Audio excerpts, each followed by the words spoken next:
Jay cries and weeps. He weeps into his pillow. I will and bawl rereads them. when I watch that movie. Don't you worry.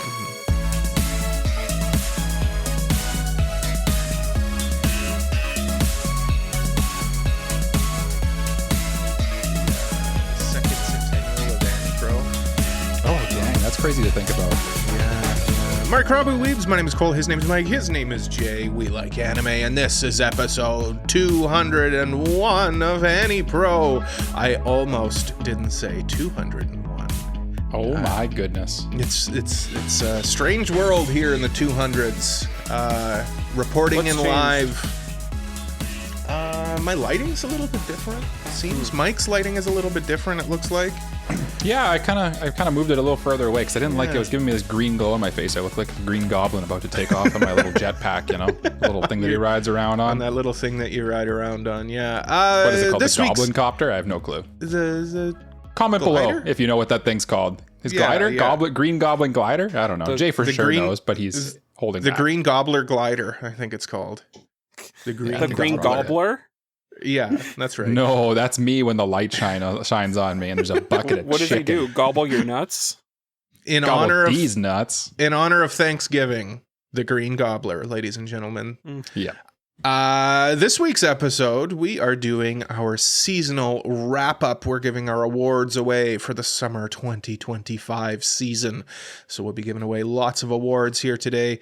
And before we start presenting the awards, I just want to ask everybody out there listening to us, watching us, leave a like, subscribe, leave a review, tell a friend about us. Whatever you do, it helps us out. So we really, really appreciate it.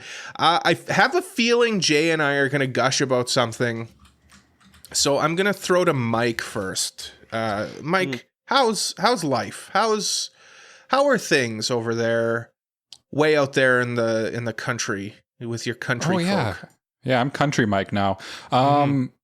It's funny because people joke about that at my work. They're like, "Oh yeah, you're country Mike now, and you're just such a dick now." I don't know. There's something about being in the country. You just kind of, I don't know. You're a little more laissez-faire. You kind of just, I don't care anymore. I'm just going to tend to my crops, tend to my field. I'm going to mind my own business and do my own thing. I think when most people get laissez-faire, they become less of a dick. Oh, okay. Well, I don't know. I don't know. I don't know. I don't even know what laissez-faire means. I just use it because it sounds fancy. What a dick move. What a dick move. I'm the dick. I'm the dick here. Oh, trust me. I'm well aware. What was I going to say? Oh, yeah. The thing I was going to bring up is I think we were taking a dive into the game corner, right? Is the plan for the beginning of this episode, right? A brief game corner. Do you want me to play? Do you want me to play the drop on the game corner? Yeah, I'm testing your object permanence right now to see if you remember that the drop exists. What are we talking about? Game corner. Video games. Yeah. Welcome to the Game Corner.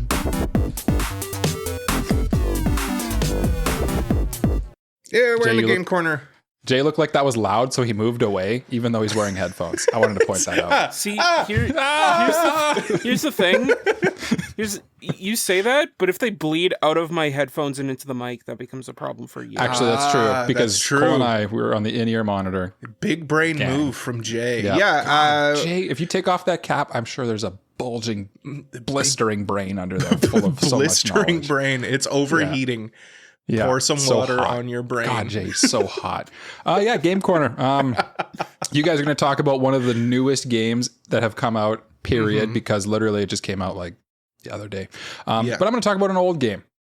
Actually, first I'm going to talk about a new game. We got Donkey Kong Bonanza. Me and Zaina. How was that?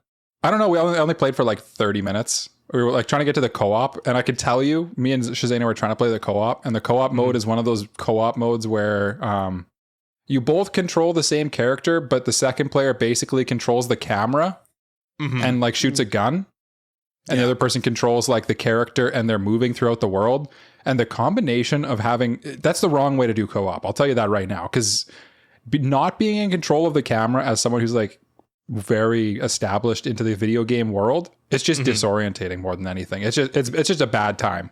Yeah, I can imagine. Well, even like you go back and you play like a game on N64 where you didn't really have the same camera control that you do now, it throws you right off. You just feel wrong. Like you're just like, this is not where I want to look at all. This is just, nothing's right in this. Yeah. But how is that game? Because I remember seeing the release for that, like the release trailer, and I thought, like, man, this game looks really cool, actually. It is really cool. It's like the coolest part to me, like, again, full disclosure, only 30 minutes in. Like, we literally just unlocked co-op, like, and then just did a little bit because I only had time to play for a little bit. But yeah, it was on sale at Costco, and it's really good. It honestly lives up to the hype so far, I'd say. The cool thing that I was going to mention is that, like, the whole world is destructible. Yeah. Basically. Yeah. So, like, you're, like, in the level, and you can just, like, basically mine by just, like, punching rocks with a big gorilla. Like, that's sweet. It really, like, when I watched the trailer for it, it really felt like Donkey Kong meets, like, Breath of the Wild or Tears of the Kingdom, more specifically. I could see that. Where Tears of the Kingdom, like, everything is combinable, and they just, like, went, like, all right, well, let's just, like, take the next step there with Donkey Kong. Let's just make everything destructible, essentially. Yeah.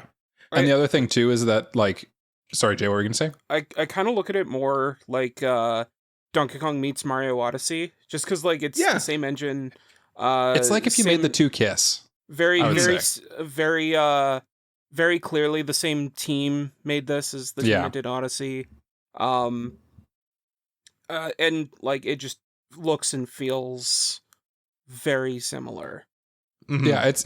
I would say it's closer to Odyssey than Breath of the Wild, but I think Breath of the Wild's not a bad comparison too, because it does feel like you can do, like, you don't have. It doesn't seem like you have the crafting abilities. Yeah, but it seems like the freedom of Breath of the Wild is something that they incorporated. I would say. I guess. Yeah, and just kind of the sense of, like, the idea that they were going for, like, let's just, like, dare people to break this game and not be able to. Yeah. And I will say that, like, now I've played, there's, like, really only 2 games on the Switch 2 to get at this point. Yeah. Donkey Kong and Mario Kart. And honestly, just purely from, like, if you're going to play on a TV, the 60 FPS and, like, the higher resolution and, like, the higher power of the Switch 2, honestly, is, like, it's genuinely worth it. It's going to be sweet. Like, being able to play all these awesome games in, like, a not potato format, it's great. So while I don't think it's necessary to upgrade yet, and it won't be for a while still, like, honestly, if you're in a place where you can afford to, like, kind of blow some cash on something, the Switch 2 is not a bad option to just spend some funny money on, is what I would say. Yeah. And Bananza's a good, like, Bananza feels like like, you know how, like, Odyssey was, like, the test of concept for, like, the Switch, sort of. Yeah. That feels what this feels like too. It feels like this is, like, proof. Like, you can see, like, all Donkey Kong's hairs, for example, which is something the Switch would never be capable of. Yeah. And it's truly something that we've always wanted, was to be able to see each individual hair on Donkey Kong's body. Now that we've reached that point in gaming, I mean, it's just like, there's no turning back. There's no turning back. There's no turning back. That could be a good thing or a bad thing. We've reached the point of no return for gaming. You know what's even more point of no return in the game? Donkey Kong starts off with pants when you boot up the game. Within the first, like, 20 minutes of the game, he loses those pants. Yeah. And it's, like, addressed in the game and dialogue, and they're like, Donkey Kong, where'd your pants go? Bold of Nintendo too to show, like, full frontal Donkey Kong too. Like, Donkey Kong's Donkey Dong. You know what I'm saying? yeah. I mean, good on them. It's also weird that, like, Pauline is, like, waist height for Donkey Kong. Is she? I mean, kinda. What are you insinuating, Jay? She's just little. She's just a little gal. She's just a little. I don't know. What is she in this game? I actually genuinely don't know. Yeah, she's the. That's also girl. not a spoiler. She was in promotional stuff. Okay, I don't generally look at much promotional stuff because I don't know. Okay. I didn't. Not for this game anyway. Unless it's something I'm, like, super hyped for. This is more of I saw people saying it was good, and I saw a good deal, and I was like, Yeah, you know? And I mean, like you said, there's not much for the Switch right now anyway. You may as well get some games for it. Most of the release titles for the Switch 2 are also coming to Switch 1, so, like, there isn't really much of a rush to get the two. Yeah. Donkey Kong and Mario are pretty well the only. It's like the situation that we had with the PS5 for, like, a really long time, where it's just like there's just no reason to get a PS5 unless you just have some funny money sitting around. They're still releasing games on PS4, like, to this day. Yeah, that'll happen for a while still. Yeah. There are starting to be more and more games that are PS5 exclusive. I think at this point, the PS5, like right around when like Elden Ring came out and stuff, I feel like that was the point where it was like, okay, now you can. This is like about, what is that, 2 years ago? I would say the PS5 at that point felt like fully fledged. Mm-hmm. Yeah, which would be a shame if it like they moved on to the PS6 in the next couple of years, honestly, because it's like, well, they're already setting up for it. I know they're going to, but it's just like we've just got our feet wet here. Come on, like I'm barely in. The water's still cold. I'm not used to it yet. Ooh, I'm still shivering. I haven't even got up past my shorts. Mm-hmm. But you know what? I'll save my retro game that I've been playing for maybe next week, because I'll still be playing it because it's a long game. Okay. You guys, it's your turn. I know what's on both your minds. So why don't you guys unmeld your minds and then meld them back together to talk about what's on your mind. Okay. Jay, you take the lead on this one. This is your corner. Yeah, I alluded to this last week, and I feel like I have to own up to a promise. We're going to talk about Ghost of Yotei this week. Woo! Jay's reluctantly talking about Ghost of Yotei, even though he's probably played for he's probably at like 26 hours of gameplay already. Something. I actually haven't looked at like how much I've played, but like I've played probably lower, honestly. I've played whenever I had the chance, but like I haven't really had much of a chance because I've also been doing a ton of other things. Sweet baby Jay, it just gets worse. I hear you. It just gets worse. Yeah. This time I hear you. Yeah. But what I have played, I feel like people who like a lot of the reviews for this game kind of sell it very short, because like a lot of people are like, it's just Ghost of Tsushima again, like whatever, and it's like, but like it does so much that enhances what I liked about Tsushima, that it feels fresh anyway. Yeah. I don't know if you agree, Cole, because I know you've also been playing it. And I mean, like people say that like it's a bad thing too. Like, oh, it's just like Ghost of like one of the best games ever. on like, oh darn. Yeah. You mean it's like that game, but like polished and nicer and better? Oh. It's just like an upgraded version of this really good game. It's just like, like remember how like Tears of the Kingdom was for Breath of the Wild? I was just gonna point that out. Like when people reviewed Tears of the Kingdom, they said the same thing, and they were like, and they said that in a positive connotation. Yeah. Yeah. But like with this game, this is basically Tears of the Kingdom for Ghost of Tsushima. And apparently it's a bad thing now. Apparently it's a point of criticism for reviewers, because it's not a Nintendo game. Maybe because like the huge difference between the two that I can think of off the top of the dome is someone who has not played either Ghost of Tsushima or the new one. The thing with Tears of the Kingdom is it brought in an entirely new set of mechanics to use. Does the sequel, Ghost of Yotei, bring in a bunch of new mechanics for you to use? Mechanic-wise, no, but the difference in combat is like combat is different. Yeah. Okay. Stark difference. Where Ghost of Tsushima was all about like your different stances that you would use to take on different enemies. This one, you have different weapons that you use to take on different enemies. So, like, okay, there's a twist. Do you know what I'm saying though? Because like Tears of the Kingdom, truly, like I feel like you have to relearn the mechanics.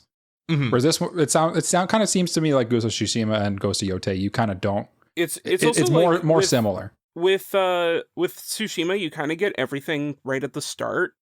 Okay. And like and it just tells you like go.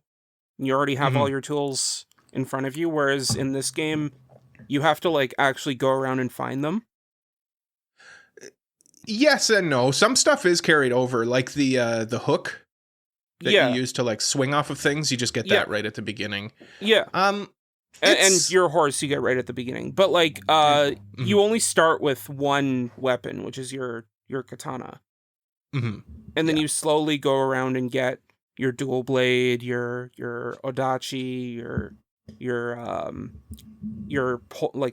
staff, your spear. Your spear, yeah.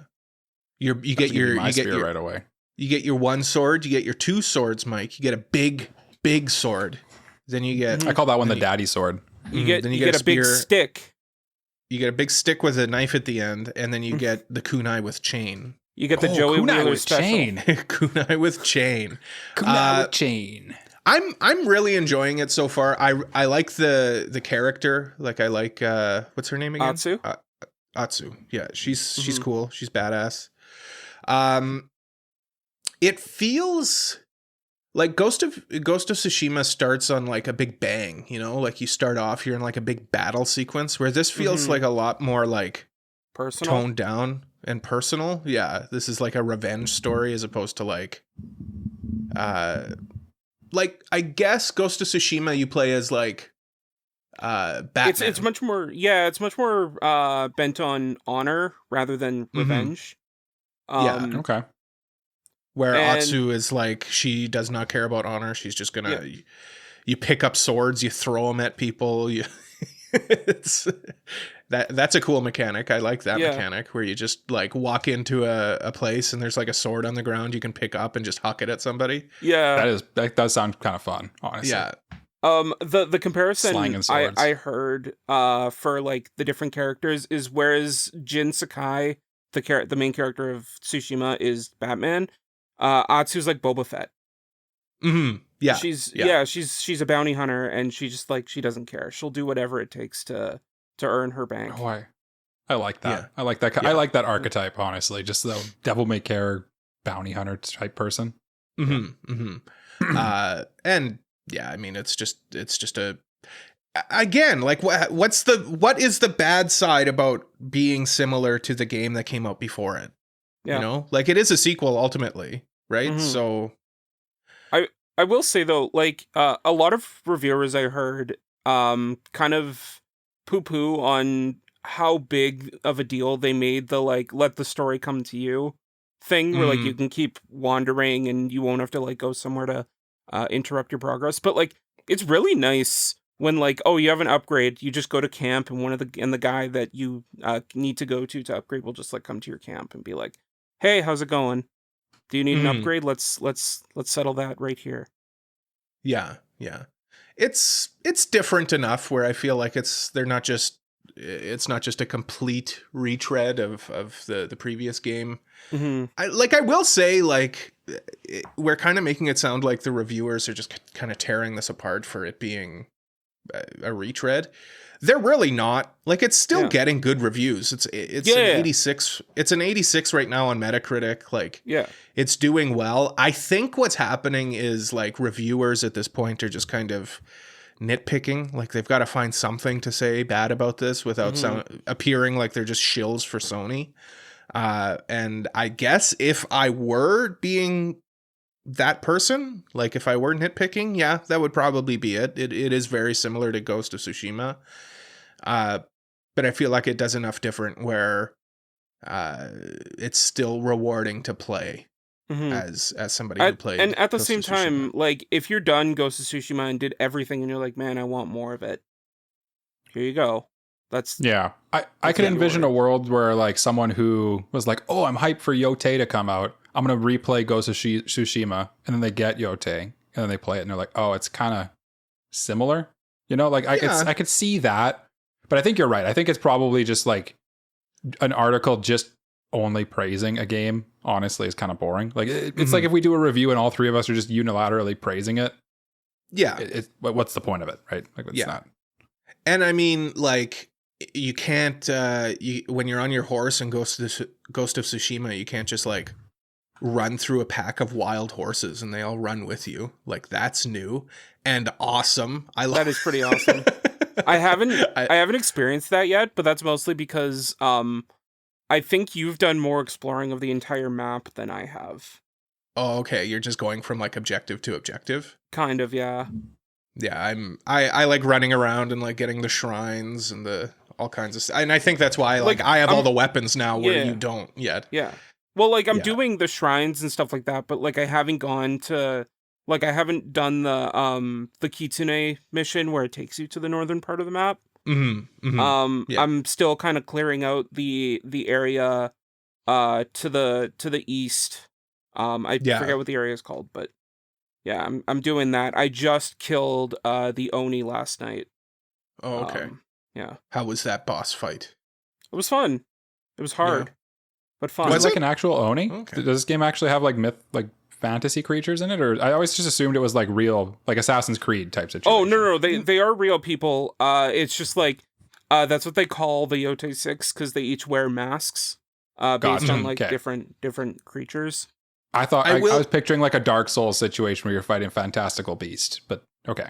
No, got they're people. I will say there is some like supernatural elements to even Ghost of Tsushima had it too. Yeah. Like there was some pseudo supernatural stuff that would happen, but you're Yeah, not same with fighting like Assassin's Creed. yeah, you're not fighting like monsters. You're still fighting Yeah. people. There was there Yeah. was one fight that I encountered where it was like you're fighting a ghost of a samurai. Oh, really? Yeah. Oh. And after you beat him, you get you find like his dead body and take the armor off of it. Oh, that's one thing I'll say. I have had a hell of a time finding armor in this game. I have 4 sets of armor. I think In I the have game. 4 or 5. Yeah. Yeah, like I don't know. There's just not as much like cool equipment I'm finding. I think it's just hidden. Like there's there's some stuff like I've just been like go kill this guy, so I went to go kill them, and then like the reward was a set of armor. Mhm. Yeah. There isn't a lot of like armor just kind of like lying around or whatever, like sitting in shops. You have to actually like go around and find them. And I just another praise. Like I like the setting too of like Mhm. Hokkaido or whatever it was called back then. Ezo. Ezo. Because like you get a lot of like the indigenous people in northern Japan. They're kind of like a major part of the story as well. It's really cool. It's quite Ainu. Yeah. Yeah, Ainu. Mhm. Yeah. Ainu. Yeah. Best armor. I love the Ainu armor. It's so understated. It's cool. I wonder how similar it is too, because I read Blade of the Immortal, and Blade of the Immortal features an Ainu character pretty prominently. I wonder how similar it is. I wonder how like quote unquote accurate it is. I'm sure. But to both of them, you know. Yeah. From what the other major thing with the Ainu in it was Golden Kamui, and that's really where I get what little knowledge I have of them from as well. Yeah. So from what I understand, like the story itself doesn't really have any historical relevance to it, but like the lore from the period is probably accurate. Yeah. Good game. I'm gonna give it a tickles my jimmies. Jay. I feel like I'm too early into the game to actually say like how I'd rate it. Well, just first impressions. But like you know. first impressions, and the reason I use that caveat is just because like I feel like my opinion could change on it, especially like for the better, especially. But like I like it's almost at a certified, but like for now it's probably tickles my jimmies. I feel like in general with most things, like your impression about a quarter of the way through is pretty well where you're going to end up, I'd say. So yeah, unless they really it might go fumble up it. or down like a slight amount, but you're probably not going to change that much. Take my rating with a grain of salt, though, because I would also give Farming Simulator certified, considering the amount of time I've put into that game. I mean, they keep putting them out, so obviously they're pretty good for a certain audience. I have a feeling next week we're gonna ask Cole how Yotei is going, and he's like, "I've already gone back in the farm, Sam. Back on the farm." Yeah. When I was driving back from my parents, I was like, "Oh, I wonder how my farm's doing." But I went back up to Yotei Because now you have the cost investment in Yotei, right? Yeah, So I gotta at least play it a little bit. Yeah. Guys, let's start doing our awards here, though. I think we've rambled on long enough about Ghost of Yotei. The listeners are sick of it already, and they want to hear what we're going to give awards to. Does that sound good to you guys? Mm-hmm. Yeah, sounds good. Good. Now, of course, how do we decide who is awarding in what order? I think we turn to our draftmeister there for that, don't we? We do, but I have the numbers this time. I went to Jay's house. I stole them from him. So basically, what happens is he's been playing so much Yotei. He was like, I'm gonna break into Jay's house and steal the draft numbers. Yeah, he ninja'd up through your window and took it. I am the ghost. Give you a kiss on the forehead right on his way out. So every season we hold a draft, and we pick 5 shows from each season, and then at the end of the season, we take the scores from AniList for those shows, and then we rank and we see who wins and who loses the draft. The winner of the draft, whoever had the highest score, gets to award first. So whoever has the highest score, they don't have to worry about backup picks or anything like that. They can just present their award and away we go. Because for the awards, we're not allowed to double up. If an award has been given out, it's locked out for everyone else. Yeah. Exactly. And all of these awards, all of the seasonal awards go into the big pool at the end of the year for our annual Weebies to be voted on by you, the listener. So, without further ado, the person who will be awarding last in 3rd place with a draft score of 66.4, that person is Mike. Mm-hmm. Michael. Ooh. The biggest loser. Ooh. That's me. That's rough. That's rough for you, but you know what? Because you got the last place, you got to draft first in our draft, which was a few weeks ago. This is true. And then I kind of squandered that ability. I did. So frankly, I just lose it. I both on this one because I picked a show that you guys weren't going to pick anyway first. So yeah, I mean, hey, sometimes it happens. But you know what? Where could they check out this draft though if they were interested? They could check out the draft on our Patreon. Hold on. I was reading the wrong year. Sorry, Mike, you were still in 3rd place, but you had a score of 67.6. Because like there's a true order to things. It's either I'm in first or last, and you're either in first or last. Well, we haven't revealed the rest. Maybe not. We'll see. Yeah, we never know. Okay, well, let's see if history's been made. As far as the draft goes, sorry, I got distracted. You can listen to it over at our Patreon, where you can listen to us fight it out between the 3 of us about which shows that we're going to get. Now, in 2nd place, getting 2nd draft pick and 2nd dibs at the awards, the winner is with a score of 73.4%. Respectable. Jalen. Okay. In your home where we attend. He's home. We attend your home. You've got a corner in the home. I have not been dethroned in 2nd place yet. Every season, the seats you get up and then you sit back down in the same seat. It's well worn. Yeah. For the draft, I just sit up from the 2nd place on the podium. Announce my draft and then sit back down till the next draft. Yeah, you might as well not even leave. Yeah. Yeah, exactly. We'll just set you up a mic at the podium next time. It's honestly like, if you think about it though, it's honestly kind of more impressive because that means that your drafts are so consistently like good, but not great, but not bad. Yeah. But just good. Yeah. It's impressive. Yeah.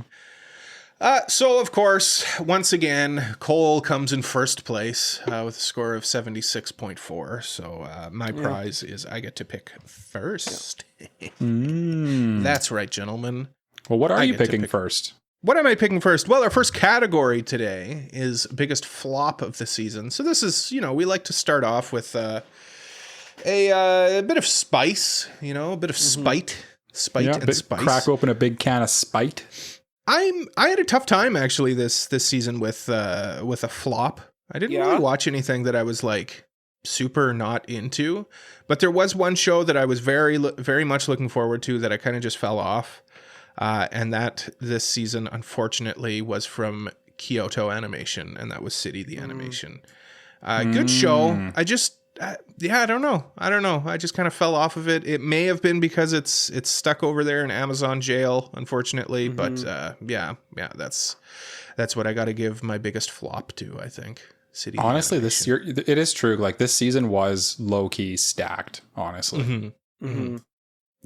So sorry about that, KyoAni. Sorry. Hey, no one's perfect. I mean, speaking of perfect. Sometimes it happens, Oh, I thought Jay was going to say, sometimes I'm perfect. Sometimes I'm perfect. Well, that's where I was going. Speaking of perfect, Jay. Yeah. What did you pick? What did you My pick pick for flop? biggest flop goes to a show that wasn't bad itself, but had probably the most disappointing release schedule of the entire season. For a show that was probably one of the most hype for going in, and maybe still got traction, but like probably not as much as if it released on time. And that is The Fragrant Flower Blooms with Dignity. Oh, okay. Just like, again, not the show itself, but rather the fact that like to watch it legally you had to wait like 2 months. Yeah, it was an indictment on the release of it. Yeah. I get that. Did they ever like say why that ended up being the case? Like, it just feels like such a weird move. Like, They never said why, but like there had to be like a good licensing reason or something that I assume it's a combination of licensing and they wanted to release the dub at the same time. Once again, you dub listeners, you dub watchers have ruined it for everyone. I don't Leave us understand. alone. Like, Leave us alone. if they want to release the dub, like why not just release the sub as a simulcast and then release the dub later? Like that's fine. Yeah. You've already lost everybody into the seas looking for the show anyway. So like, I get the concept is, well, we don't want like people to like lose interest in it. You know, we want to release everything at once.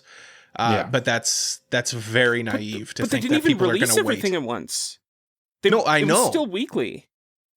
No, I know. What I mean is like for them to release the dub months after the sub's already done.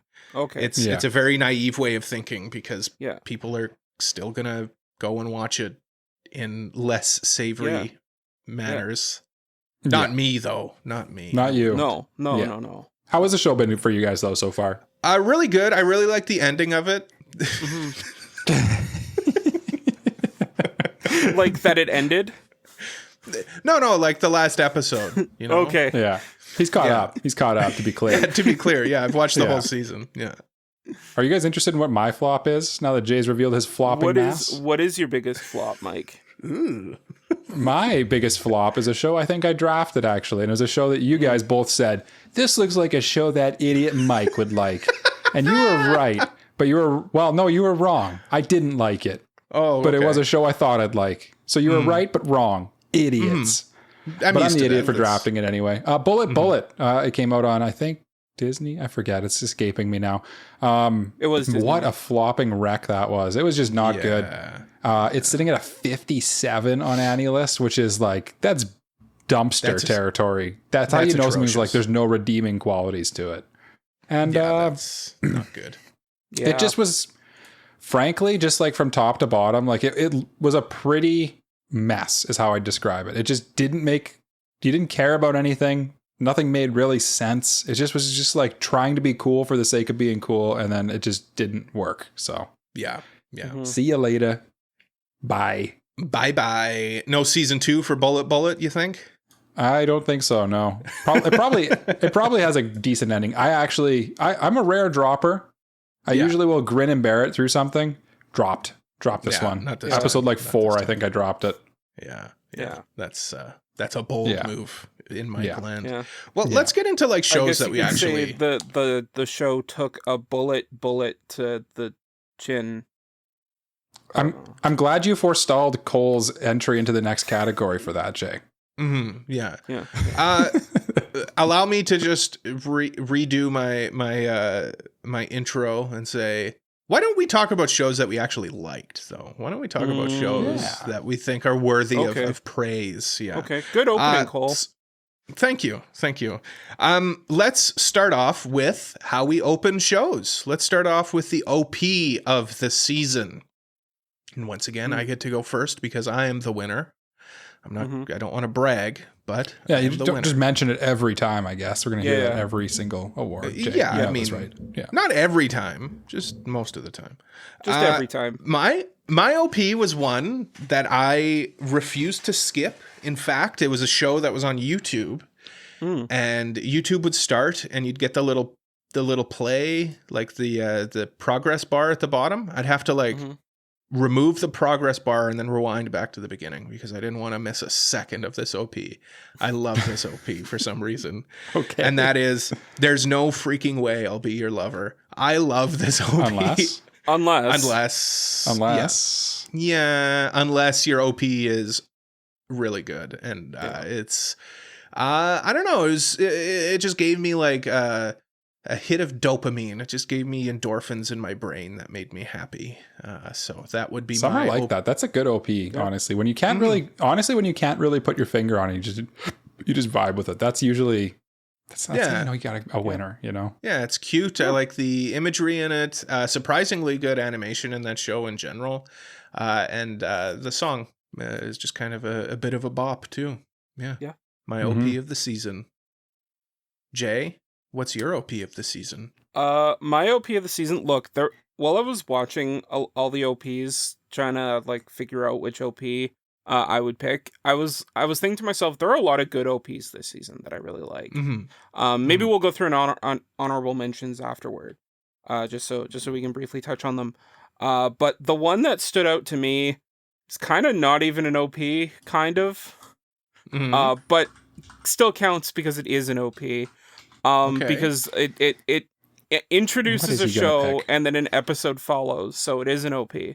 And that is the OP for the. I think I know where he's going. You mad? That is the OP for Uran Mirage in Witchwatch. Yep.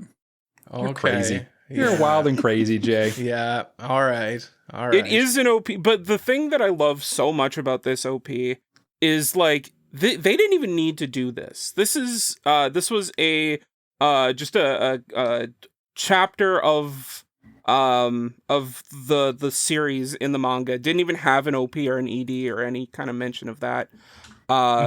And they went all in and went, this is now an anime.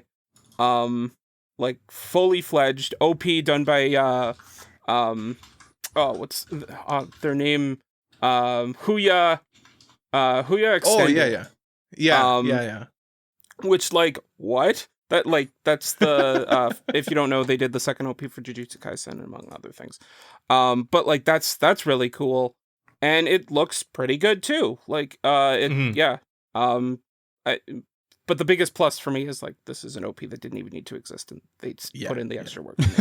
Truly the contrarian. So next truly level. the contrarian pick. But it's just so cool of an idea to like put like to make an episode of a in-universe manga or anime and actually like take the time to make an OP and an ED. Yeah, OP like an rocks. opening. Yeah. Yeah. All right, Jay. Fine. You've convinced me. In fact, I'm taking that one, and now you have to pick something else. No, it's too late for that. You already picked your OP. You already picked yours. You can't go post mortem. Okay, fine. But you know what?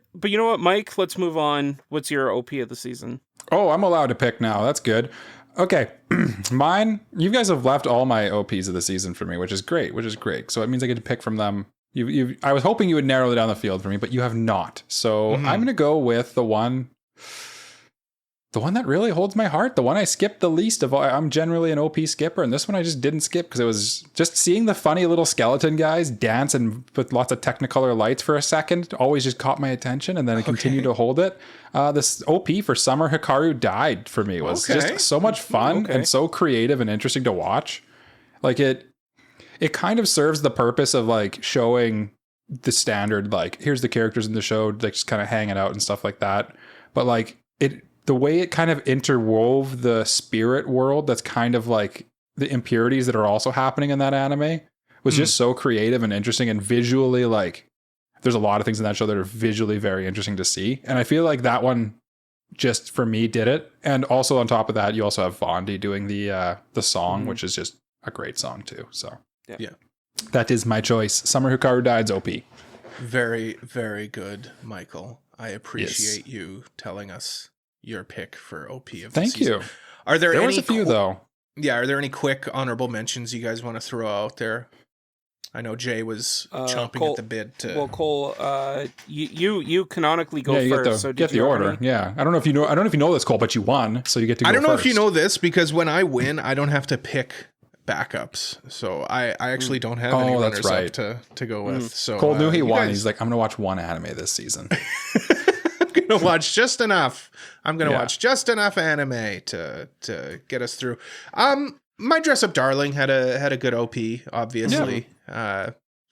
Pretty standard, classic, good Cloverworks OP. Very like reminiscent of the first one too. Yeah. And speaking of Cloverworks OP, I really like the Fragrant Flower Blooms with Dignity OP too. That's a pretty good one too, as well. I like the Okay, song. now I've given mine. Okay, Yeah. you guys, are you happy now? Are you happy Yeah. now? Yeah, Jay? yeah.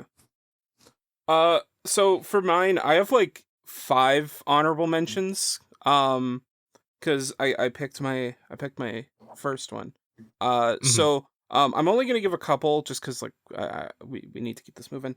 But Arknights surprisingly had a really cool looking OP. Arknights Arknights continues to always- surprise. Oh, why Always is it so- doing this shit. Like Man. It's the just bangingest show that I weirdly, don't like watch. a banger. Yeah. And then Sakamoto Days OP was a big step up from the first Oh, one. okay. I didn't get a chance to watch so- season 2. Yeah. Didn't get a chance to. Interesting. I'll also throw out Interesting. Dawn to Dawn season 2, frankly, because we have Cole, your girl, Ina, the end, doing that one, and it's such a catchy song. It's just like there's something about it that it just didn't like vibe with me quite as much as the Summer Car Died one. I don't know what it was. It just didn't. It was really good, like objectively, I would say, but it just didn't catch me the same way. And I mean, you've got to compare it to the first season as well. I just don't think it's as good as season 1's OP. Yeah. Yeah. It's just like the Ghost of Yotei and Ghost of Tsushima thing. Like it's just kind of more of the same, and it's just not it doesn't really do it for you, you know? Yeah. That was just really... spiciness. That wasn't even a real thing.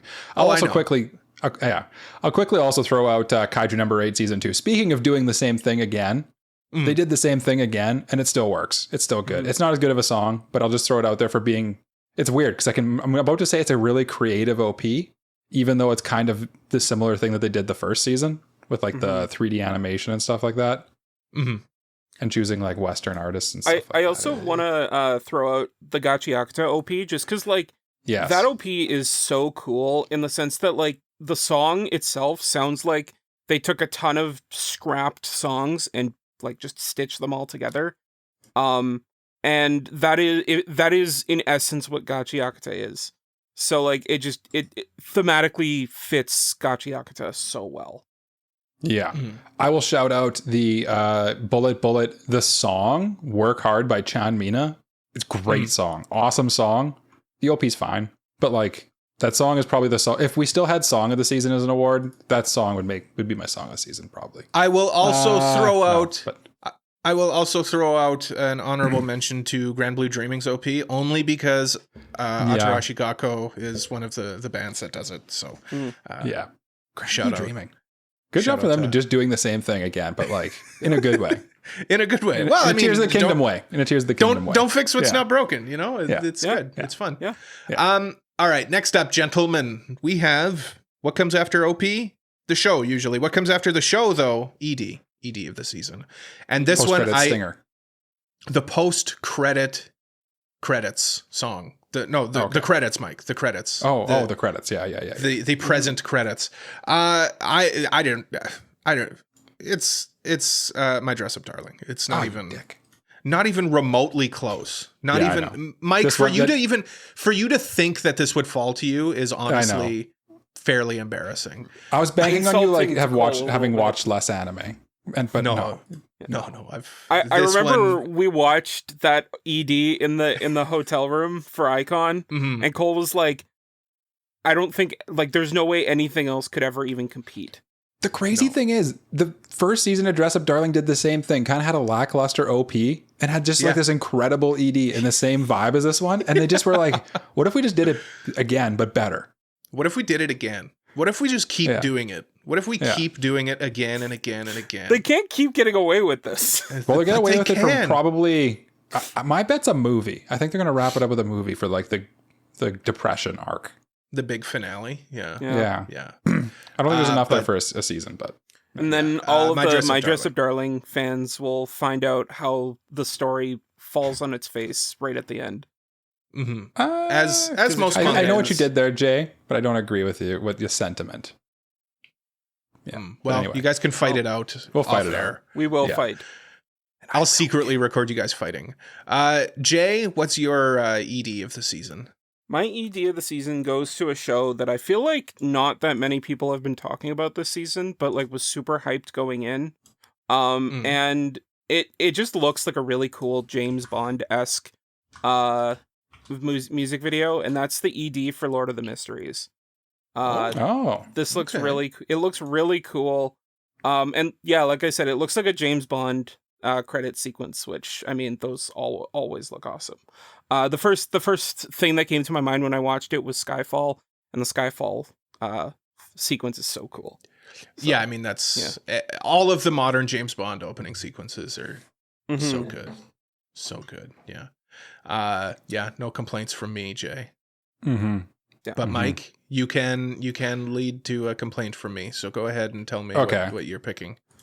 I would throw out Dawn to Dawn Season 2's ED as my next ED for me is always a thinner category. So this one was you took my obvious winner, honestly, Cole, in my opinion.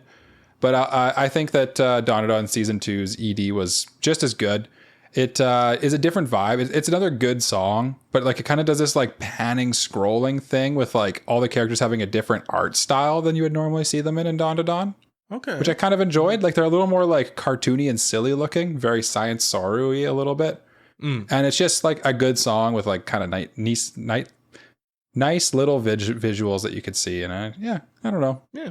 Okay. ED's a weaker category for me. So ED is a weaker category. I'm like looking through my my shows that I watched, and like honestly, I didn't really even watch EDs. I know. Like I have a Call of the couple. Night's ED was kind of trash. Fragrant Flower I didn't even watch. Yeah, Jay, if you've got some that you I want to like throw out there. the ED for Takapi's Original Sin, just because like the OP very much represents more of like Takapi's point of view on life, whereas the ED is more of a melancholic, depressing ED, so it feels more in line with the human characters' outlooks from what's going on in the show. And it's just a beautiful song with like really good looking visuals. City the Animation, how the heck, why did you put a claymation ED in your ED? Yeah. What are you doing? Yeah, it's cute. Yeah. Yeah, I like that one. Yeah. And then Yumi in the Rain is just vibes. Oh, yeah. Yeah. Also for the OP as well for that one too is cool. Panty and Stocking, I like the ED. They do their usual chibi characters. The OP is good too, I'll just say. But okay, well, there we go. I'm gonna throw out My Melody and Kuromi as well because they have, frankly, it's just scrolling credits, but it has a La Seraphim song that's really just a good song. So okay, so I enjoy that. Yeah, and it tweaked the ending a couple times throughout the season too. So like you know when they do it a little differently each time, like different parts of the song and stuff like that. I enjoyed it. Yeah. I'm a sucker for that. I know you are. Now we move on to direction, which is essentially what direction is in this category is kind of the stuff that you would it's the film aspect of it. The film aspect of it. The stuff in an anime that isn't necessarily exclusive to anime. So like the shot composition, the cinematography, the music, the editing, all of that stuff. Voice acting, yeah. For me, easy, because this show looks like a Shaft show, but it's not a Shaft show. So of course I got to give it to Call of the Night Season 2. They just kept doing what they did in the first season, and the first season has some really cool shots, really creative stuff going on, cool music, super vibey. I got to give it to Call of the Night Season 2. Just a vibey, cool Cole show. Yeah. Lots of nighttime things with like cool neon-y colors and stuff. Yeah. Yeah. It is very Shaftian in a good way. It is very Shaft. But yeah, makes sense. The director is like one of what's his name's? Jay, you know I'm bad with names. The Shaft director. Akiyuki Shimbo. Yeah, it's one of his like proteges who's directing Call of the Night. So You see he's a like, lot here's of how you do a those- head tilt. Here's how you do a head here's how you tilt. do a head tilt. Here's how you do like a panning up body shot of a character. It's it's very very Shaftian. Jay, what is your directorial award go to? My award for best direction goes to a show that I am so surprised how well they nailed the atmosphere and overall feel of horror in the show itself, because in anime, horror is often very hard to capture, especially like the creepy vibes in a rural area, and the Summer Hikaru died absolutely nailed that feeling. Just it's insane how good this show looks and feels on a directorial standpoint, from the music or lack thereof to like the shot composition, everything. Just it's fantastic. Yeah. I couldn't agree with you more, Jay, honestly. Like, that show is directed so well. Side Games just is on it. Like, whoever the director there is just on it. Like, the way, like you said, it's just to do an anime horror that's actually scary and like kind of like gives you that like sense of dread and stuff like that. That's impressive just on its own, not to mention like the cool visual stuff they did and all the way that they handled the story and took it and like kind of changed it from the way the manga actually is too. So yeah. Mikey? Yeah, I'm going to go with, I have two here. I'm going to go with, I'm going to go with New Panty and Stocking, I think, actually, is my winner here. Because, hear me out, this is going to be a weird one, but I think they could have directorially chose to do Panty and Stocking, but update it more for the modern taste. You know, like, make it a little more PC, make it a little more like the way that you would expect a new anime that's like a comedy like this to come out. But no, they stuck to their guns. They were like, we love Panty and Stocking just the damn way it is. We're going to keep doing it exactly how we did it, and we're not going to change a thing. If anything, we're going to get a little more vulgar. And I kind of appreciated that. And I think all of the visual gags worked. They're all the same that they always have been. And frankly, I think that it's just directed very well. All the little individual skits work. You know? Yeah, no, for sure. Yeah. It's like a real like testament to like less is more, in a sense of like taking and adapting something that's older. Don't try to like, it's got a fresh coat of paint, but that's about it. It doesn't reinvent the wheel. Yeah. Like exactly. In a good way, though, I would say. Yeah. In a good way. No, that's I'm saying that in a good way. Like it took out some of the bad stuff. They decided like, okay, we don't need the shot of the angels transforming every single time. Like, we can just skip that. People have seen it a million times. But we can focus more on the stuff people do want, right? Yeah, the restraint is should be commended, I think, for sure. Yeah. Honorable mentions. I thought that show that we like, Jay, Fragrant Flower Blooms with Dignity. I thought that one was directed quite well. Directed. Yeah, for sure. Yeah. That's my one. I think that one is a good honorable mention. The other one I would bring up is Leviathan. I thought had pretty good direction. In terms of like it looked like it was trying to be at least a little bit more movie-esque, and I really liked just how it looked on a directorial standpoint. But nowhere near as impressive as Hikaru. Yeah. Honestly, pretty underrated show, I would say, and it's directed quite well too. I'd throw out Ruri Rocks too, from Jay's favorite studio, Studio Bind. Okay. I don't know if it's Jay's favorite studio, but he likes Mushoku Tensei a lot. Yeah. Honestly, like, that show had no rights to be as well directed or visually stunning, or just like, honestly, that show had no right to be as good as it was. And for just like a simple, like, let's just talk about rocks. Like, that's basically the whole premise of the show. And they're doing like all these like creative shots and like, just like the way that I'm so bad at talking about direction, honestly. Because it's fine. I get it. Yeah, like it's a simple story that's kind of like, it's got to be carried by how it's telling it visually. Yeah, and it does a good job of it. I haven't watched Ruri Rocks, but like from what I've seen, like the clips of it and stuff, and you talking about it whenever you get the chance. I I would say, yeah, there's got to be the something way that they there. handled bringing in like the edutainment into it too was like there was times when it would literally just have like a screen of text or whatever, but like sometimes it would like it managed to teach you things and show you things in a unique way, and it kind of the way they chose to shoot a lot of the big moments in the show really emphasized like the power of the simple moments that really like they bring a tear to your eye when you're watching. You know, it's nice. Yeah. Mike was crying the whole time. I was weeping. Now we move into the anime type of stuff. So best animation of the season. So this is your stereotypical stuff, you know, like what generally was just animated really well, character designs, stuff like that. Stuff you would exclusively see in anime or animation in general, I guess. I'm going to go with, again, it's a show that I'm sorry, guys, I haven't finished it or anything like that. But from what I've seen, it does look well animated and I like the character designs in it and everything. I'm going with Takapi's Original Sin for this one. Okay. It's a little unfair because it is an OVA. So, you know, usually OVAs are kind of at a higher standard in terms of animation. But I like the kind of the art style that they went for in the anime. I'm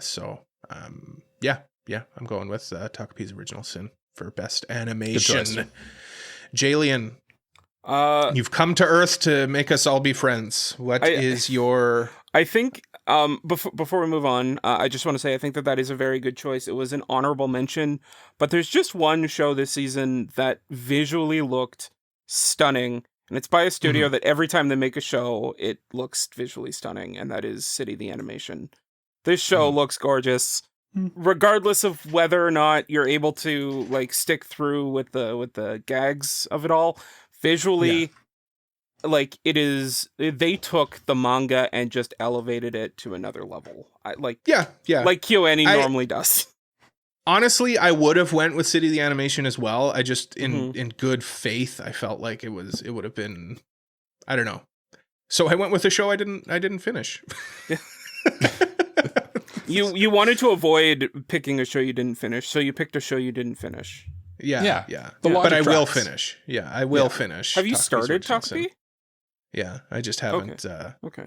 Haven't had a chance to finish. I ran out of time, guys. Okay, it was a busy weekend. This end of season really crept up on us. The problem is, it was a stacked season, and it was like the middle of summer when you were or the end of summer, and you're like trying to like do summer things. It's tough. Yeah. And also, Ghost of Yotei came out this week. And Ghost of Yotei. Yeah. Yes. I don't know. I had to pry myself away. To watch Takapi's Original Sin and the first episode of Uma Musume Cinderella Grey. Yeah, I had to watch that too. I haven't seen it yet. Okay. Just no let me tell you, has ever had here. Well, I'm caught up on the manga. Yeah, well, let me tell you about what happens, Jay. Mike, what's your pick? Well, I tell Jay all about. Oh, okay. I'm allowed to talk again. Okay, good. Yeah. Visually, there's a few shows that were kind of visually stunning this season, but the one I'm going to give it to is Dandadan Season 2. Honestly, it's Science Saru is just like they've elevated their game at this point that they're like genuinely, and I'd put them in the A tier of studios. Like you can trust them with stuff, and it's going to turn out great. Just like the amount of animation that went into like every single episode. It just looks great. The signature style of Science Saru blends so well with like the kind of off-kilter weird vibes of Dandadan too. It's like a match made in heaven. And just like seeing all like the crazy fights and the aliens and all this crazy stuff happening in front of you, and like Momo and Okarun. Yeah. Just like the way that they unfolded too, and just like showing, oh man, my brain is mush today.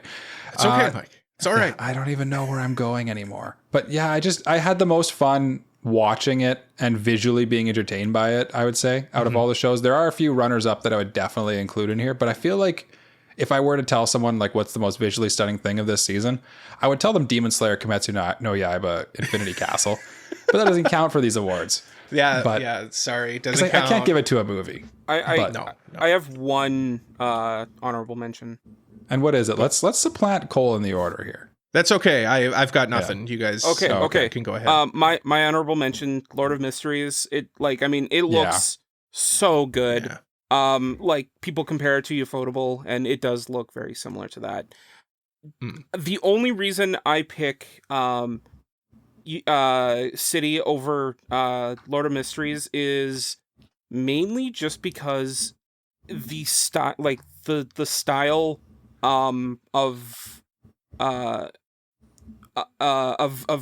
like the character design of the manga's artwork translating so well to the anime and still looking on model and looking really good was just the additional plus for me, where Lord of Mysteries didn't really have that translation.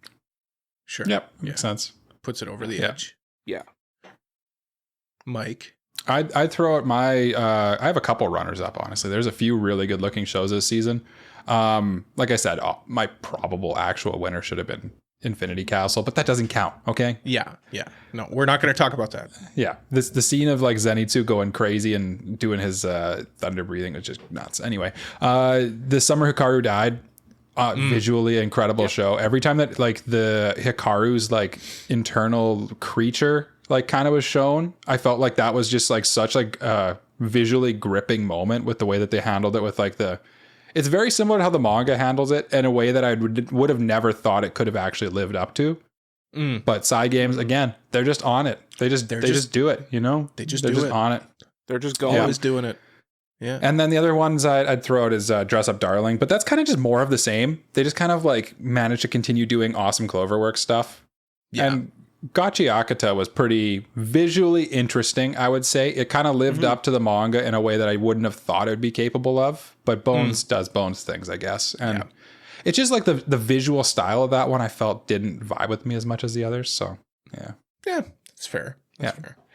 We got one last award before we go into the break, and that is Studio of the Season. Again, you guys, when you come in first, sometimes you just get slam dunks. You just get home runs. I mean, it's nice. It's really nice being in first for the awards. There's kind of one studio this season that just kind of went head and shoulders above the rest. Yeah, all right, let me tell you. They did Rascal Does Not Dream of Santa Claus. They did The Fragrant Flower Blooms with Dignity. They did My Dress Up Darling Season 2. Cloverworks. Yeah. What are you guys doing over And they there? all started in Japan on the same day. And they're like, all good. Going to just make a bunch of incredible looking things. Yeah. Cloverworks. Thank you. That's all from me for today. Yeah, I think, good night, everybody. I think that's the clear winner for this season, but I have to come up with a backup. I have to come up with something. The nice thing about picking Cloverworks too, Cole, is that like when the end of year awards happen, that's gonna be a nice little like when they see like what anime they put out. That's a nice little list there. Yeah. Sorry, Jay. Exactly. Go on. But for me, I have to pick something else, and my studio of the season goes to a studio that I feel like when they put out a show, it's just the best dang looking show of the season. Every single time they put out a show. And I just want to double check and make sure that we didn't award it this year. We have not. So I'm going to pick KyoAni. Yep. Fair. Okay. Fair. Yep. Fair. Yeah. A good legacy pick. You can't go wrong with that one. It's KyoAni. KyoAni, baby. Mikey, it's your turn. And I hope you're not scrambling. I hope you're not scrambling right now. You've just watched me scramble because Jay reminded me that I can't pick a season. My actual answer was going to be Cygames Pictures, but I forgot Jay and you were like all over Uma Musume's jock last season. So I kind of do that strategically too, where I'll pick a show earlier in the year because I know that there's a good show coming out later. Oh, well, I think... I don't put that much thought into it, as you can tell by me scrambling right now. And I think Cygames did deserve it last season that's the thing too. But like, I also think they've also got Summer Hikaru, so I can take that too. They did it this season with Summer Hikaru died, and then they're going to do it next season with the other season of Usume. Uma Musume. So, yeah. Mike, what have you settled on now? Well, I've settled on something. So first I want to say thank you to Jay, because I'm sure Jay noticed my idiocy before, and that's why he pointed out like, oh yeah, you can't pick, I don't want to pick the same one I picked before. Mike, you idiot. I was waiting for you to say it because I had a buzzer. I know ready. you had your trap card. Jay saved me from your trap card. Thank you, Jay. But I've selected Science Saru as my panic scramble. This is the bad thing about going third, even though it has nothing to do with going third. I still think it's a good pick because that means if Sanda's super good, I can't pick Science Saru or none of it's already locked in. Yeah. I feel like and Sanda kind of looks like it's living up to the hype so far too. Yeah. So. Yeah. No, Science Saru, just again, this season they kind of just did more Dandadan things, but kind of just like they turned the knob up a little bit. And that's all they did this season. So I don't have the argument that Cloverworks does, for example. But just from how good Dandadan was, how can I not go with them? But again, Ufotable put out a Demon Slayer movie too. So let's put that out there. Yeah. But again, Ufotable, you guys got to put out some television anime. You got to put out like a TV got to put out Genshin show, or Impact, at least the an anime. OVA. Mm-hmm. Yeah, exactly. Do you guys got runners up though that you'd like to throw out there before we go into an break? I'm tapped out of studios, honestly. You're tapped out. He's tapped out. I'll quickly throw out TMS Entertainment for Dr. Stone and Sakamoto Days. I haven't watched Sakamoto Days Part 2, but Dr. Stone, this was an incredible season of Dr. Stone, honestly, and it's sad to see my boys come to their end. You know, she's done, guys. She's done. It's been a nice ride. But there'll be a little bit more. But yeah. What about a legacy studio that isn't a legacy studio taking a product and a show that was a legacy product from a studio that wasn't them, but it also kind of was them, but not really, but kind of was, and that's Studio Trigger for Stalking. Yeah, Trigger was up there too. Yeah, they just picked up where Gynax left off, and I mean, when you say picked up where Gynax left off, I think you're referring to them. They were Gynax at the time. It's the same people. They picked up where they left off at the other company. But they dusted off their folders that had like their names on them and just like said, "Let's continue." They crossed out Gynax and wrote Trigger. But I mean, you know, they did a good job in that show too. That'd be one of my runners up as well. Yeah, I feel like it would be worth giving them a little bit of praise. Also, Trigger should always be nominated in the end of year awards, I feel, because they're just classic, awesome studio. Jay will disagree. You had a chance, but you didn't. You didn't take it. Yeah. Well, we do have it with Star Wars Visions next season too. Oh, we do have Visions. Yeah, Visions will be an interesting one. With if they're one episode, is that good? Yeah, if that counts. All right, guys. That's enough for this first half here. Oh God, it's a long one. It's a girthy one. It's a girthy first half. We'll go into the second half here. We've got more awards coming up. You know, your classics. You know, you got your best girl. You got your most fun anime, underrated, and then of course the best animation programs of this season.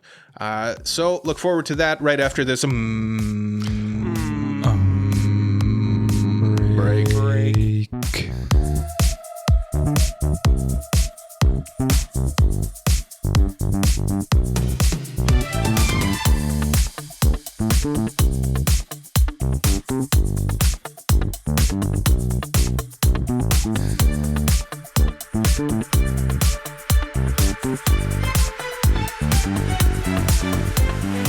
Hey, it's me.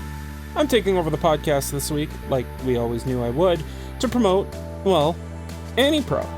If you've been enjoying what you've seen so far and want to see more of us, consider supporting us on Patreon, where you get access to new episodes before anyone else, monthly bonus episodes exclusive to our Patreon, your mailbag questions getting pushed to the front of the line so we'll answer them sooner, and extra votes in our Listener's Choice review polls. But I get it. Not all of you are in a position to support us financially, but you still want to show your support.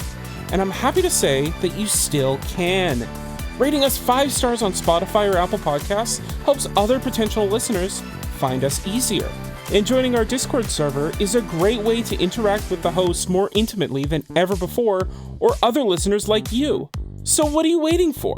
Support AniPro today, join the community, and remember, keep on keeping on. Whatever. Let's just get back to the episode.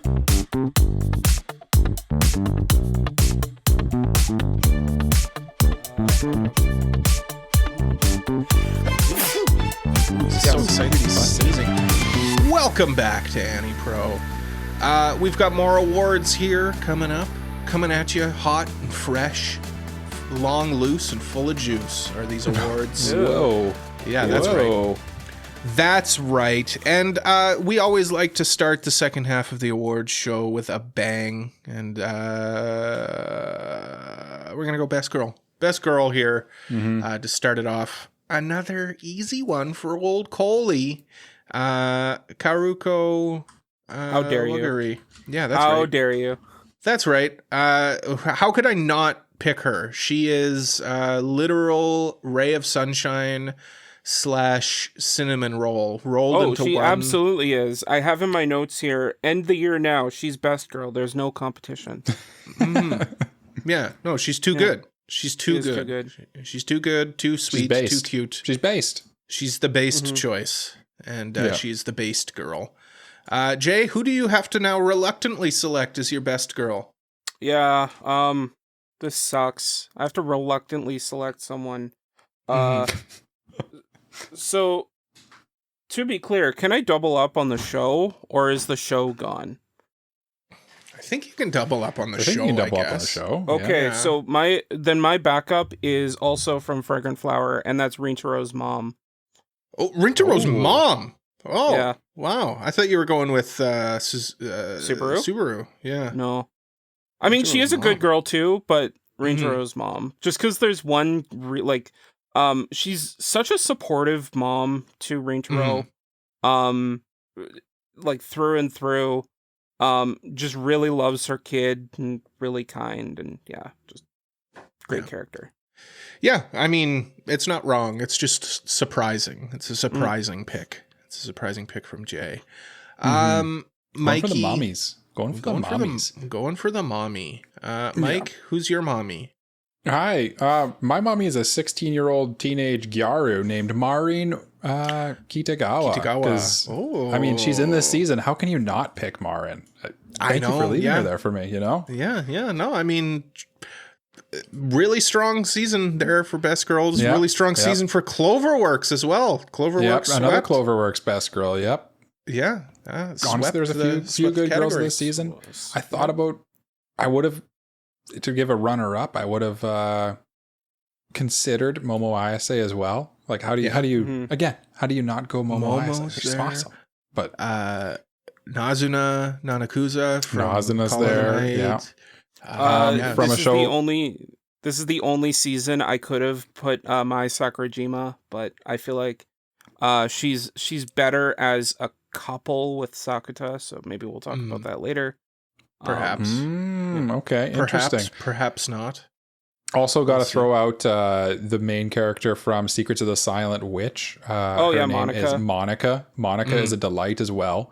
I didn't get to finish that show before we recorded this, so I feel like I haven't bonded with her enough, you know? I haven't bonded. I don't feel like I can give her best girl status over Marin, who's like, honestly, like probably one of my best girls, period. Oh, she came out of a factory for waifus. Like that's yeah.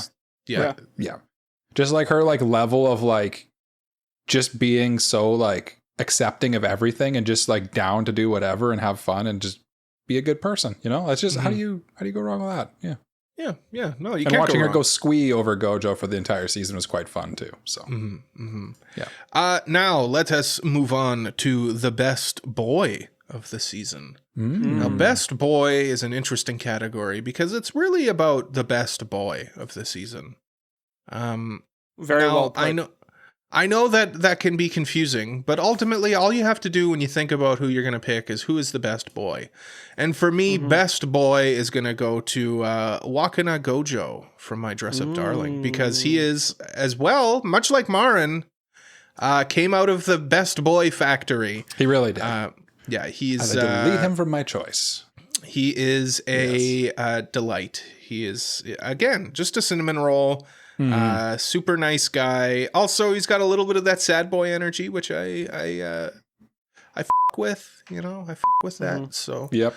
I'm gonna go with Gojo there for best boy.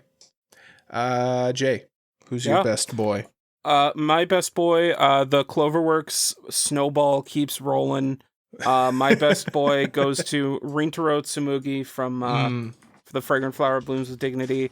Just a super nice guy in a misunderstood, delinquent-looking package. Cares about everyone around him and just loves his friends. And just a Oh, great for boy. sure. Yeah. He'd be my second one. I almost went with him, but then I kind of just thought, like, there's something about Gojo that is like I said, he comes out of the factory like that. They're two like peak. That show is just full of peak characters, honestly, and the main duo is awesome. Yeah, and Fragrant Flower as well. Yeah, again, he's got that sad boy energy as well. Yeah. So I like that. So no wrong answers so far. Mike, can you continue the streak of correct answers? I don't know. I'm scrambling because Cloverworks characters. Do I have any Cloverworks characters? No, because I only watched the one Cloverworks show. Yes. Yeah. I watched one Cloverworks show. You know what? I guess I'll just go off the map a little bit. I'll go with Prince Alexander from Leviathan. I thought he was a delight on the screen. Okay. Yeah, just because, like, frankly, I'm all over the place here. Okarune's right there too. Mm-hmm. And Gigi too is really good. All my homies hate Gigi though. Do they? Why? Yeah. Cause Why? Gigi sucks. I hate him. He's so annoying. What do you mean? He's so annoying. Why is he annoying? Because it's been a while. I just remember I didn't like him. in Okay. Donkey Maybe because he's competing with Okarune, kinda, and your defenses were up a little bit. Partially, that's partially probably part of it, and also I just don't really like his vibe. He's too golden retriever energy. Yeah. Oh, okay. He's too much like me, golden retriever. Gosh, what do I go with here? I was actually, the funny thing is I wrote down Senku, and then I realized I gave him it in winter of this year. So I was like, I almost doubled up on a character, that's rare. That's a tough feat. That would be actually, rare. in Yeah. That would be, Yeah. that'd be tough. So I'll go Okarune, I guess. I'll go with Okarune. Yeah, let's go with Okarune. Yeah, he's can't go got a wrong good with season. that one. Yep. I like Gigi just as much, and Okarune didn't have as many moments, but he had some good moments in this season. So I enjoyed that. I enjoyed his presence, especially with dealing with like the Gigi stuff when he like and the evil eye and all that. Mm-hmm. Yeah, Okarune. Okarune. Runners up. I kind of already gave mine by accident, but yeah, I would throw to Cole from Call of the Night as well here. Right. Yeah, that's pretty much it, I guess. I have Jay, two. do you got? Yeah. Yeah, I throw out Yu Ayase from Dealing with Mikodono Sisters as a breeze. Just a cute cinnamon roll little guy. He's just a little guy. Just a little guy. And then Rudo from Gachi Akuta, I'd throw him out too. Okay. Big sad boy energy, but like he's also got that like feistiness to him. Yeah. I would also throw out. You remember from Kaiju number 8, the girl with the twin tails, the yellow blonde girl? Yeah. Her dad, Isao Shinomiya, had a really good moment this season. So I got to throw him out there too. So that'd probably be my real runner-up. And yeah, Prince Alexander, honestly, like just watching his whole character arc in Leviathan was so compelling and interesting to watch. And he was just such a good boy the whole way through. So I still got to watch that show. It's good. It's good. It's definitely underrated. I'd say that. Now duo. So this can be a romantic pairing. This can be a platonic pairing. It doesn't matter. You could have any kind of pairing you want. It just needs to be two characters. That said, I'm going with a romantic pairing. I'm going with one that's also going to make Jay very upset because now he's going to have to pick something else. I'm going with Karuko and Rintaro from Fragrant Flower Blooms of Dignity. I mean, that is the pick. Are just the most couple goal characters in anime this season. Just really, really good. I'm going with them. Easy money for me. Easy pick. There. Easy pick. Yeah. Seems like the easy pick, honestly. The biggest couple from the biggest show of the season, honestly. Yeah. Makes sense. Yeah. And now Jay's going to pick the main character's cousin and their toaster as his pick, his backup pick. No, I actually sitting there for said what my pick was going to be, and that's going to be Sakta Yeah. and Mai from Rascal Doesn't Dream of Santa Claus. I mean, like, here's the thing. They're probably one of my favorite couples, period. And when am I ever going to be able to award them this award ever again? Mm-hmm. Never. Yeah. That's when, because it's getting a finale movie coming up. So And that's it. And then it's canceled. Then it's done. Canceled, and it's The never novels coming back. are done. They're done. It's Done like ended. dinner. Yep. And Jay cries and weeps. He weeps into his pillow I will and bawl rereads them. when I watch that movie. Don't you worry. Oh, I know you will. Yeah. But now we're gonna bawl You're just over gonna what hear Mike. me wailing, and we're gonna go see the movie in the theater, and you're just gonna hear me wailing. And Cole will just be confused. He'll be like, "Why did you take me to this movie? I know nothing of what's happening." Well, I know a little bit. I'm a little out of the game. You're like but, 3 seasons behind. Yeah. Well, I could catch up. It's only a couple movies in this most recent season. To be fair. Yeah. It's That's not like too 3 bad. seasons, buddy. It's That's not too 3 bad. seasons, I could buddy. catch up. I could catch up in a That's couple 3 days. seasons, guy. That's 3 In seasons, a couple guy. You know what? days.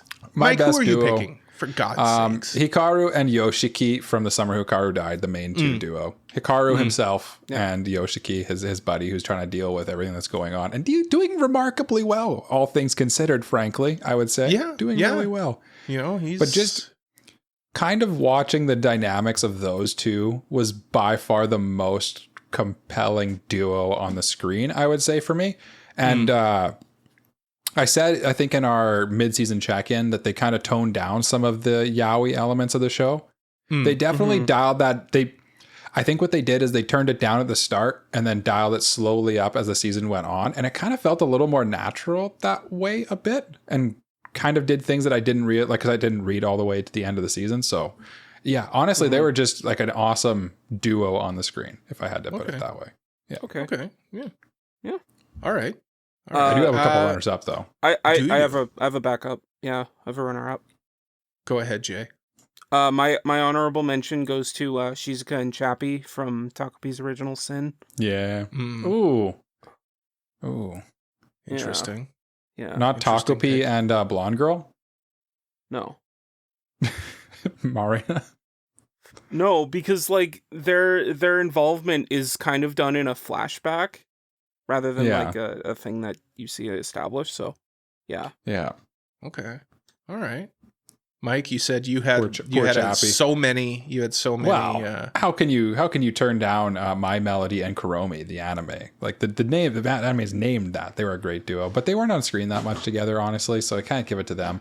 Panty and Stocking, we've talked about quite a bit. How can you not mention them in this category? They're like Again, a quintessential duo of anime. Legacy pick. Yeah.